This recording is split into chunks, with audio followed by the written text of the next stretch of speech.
Ce monsieur dont je vous ai déjà parlé, vous savez, ce philosophe à gros sourcils noirs, à moustache blanche, cet anarchiste de village nommé Gustave qui vend des livres sur eBay, eh bien, il a quand même un petit local minuscule avec une ancienne verticale d'un mètre 50 et une vitrine qui doit faire 90 cm de large. Enfin, une fenêtre, quoi.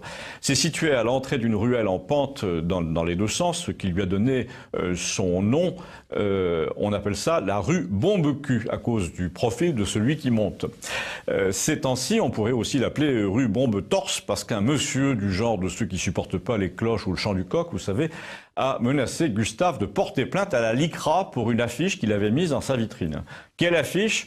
Écoute, c'était une simple photo de soldats SS, prisonniers en 44, les mains sur la tête, en train de remonter un chemin boueux sous l'œil de Maquisard qui portait un pistolet à la main.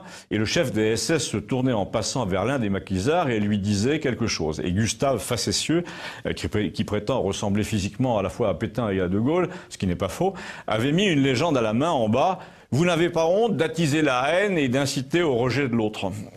Donc cet humour noir a paru insupportable à un monsieur qui a protesté auprès du maire, et on a eu comme ça, en l'espace d'une heure ou deux, à l'échelle de cette ruelle minuscule, une maquette, un échantillon de ce que pourrait devenir la vie sociale en France si les gens commencent à aller en justice pour n'importe quoi, parce que c'est à la mode, et si la justice se trouve confrontée à des esprits comme Gustave, assez malins pour dire tout ce qu'ils veulent sans enfreindre la loi. Le plaignant, là, si on ose dire, parce qu'il a quand même pas eu l'imprudence d'aller jusqu'à la plainte, prétendait que l'allusion était claire et qu'elle visait les associations pro-migrants dont il faisait partie d'une manière délictueuse en les assimilant aux soldats d'invasion allemands en 44. L'autre, là, Gustave, le philosophe, expert en paradoxe, a répondu que rien n'indiquait dans sa légende que ce n'était pas, au contraire, le résistant libérateur qui essayait de faire honte aux soldats d'occupation d'avoir voulu répandre la haine avec leur idéologie féroce. Alors là-dessus, on appelle le maire, qui voulait bien faire le juge de paix dans cette affaire, mais qui voulait pas d'histoire et surtout qui voulait pas d'articles dans la presse locale. Le plaignant, dont j'ai déjà brossé ailleurs le portrait, celui qui ressemble un peu à Macron et qui dit « je ne vous prends pas le monde, je suis abonné », le plaignant a dit au maire « on voit bien à qui Gustave fait allusion dans sa vitrine, malgré ce qu'il dit, il essaie d'assimiler les migrants à l'envahisseur allemand ». Mais non, répond Gustave devant le maire, c'est toi qui le dis, et il n'y a pas un juge qui te suivra. D'ailleurs, je vais t'attaquer moi-même pour diffamation. Et si la mairie m'oblige à enlever la photo, je vais l'attaquer aussi au même motif. Et à Noël, je mettrai une crèche dans ma vitrine pour susciter un article du Midi Libre. Et le maire aura à répondre à 100 questions venues de tout le département.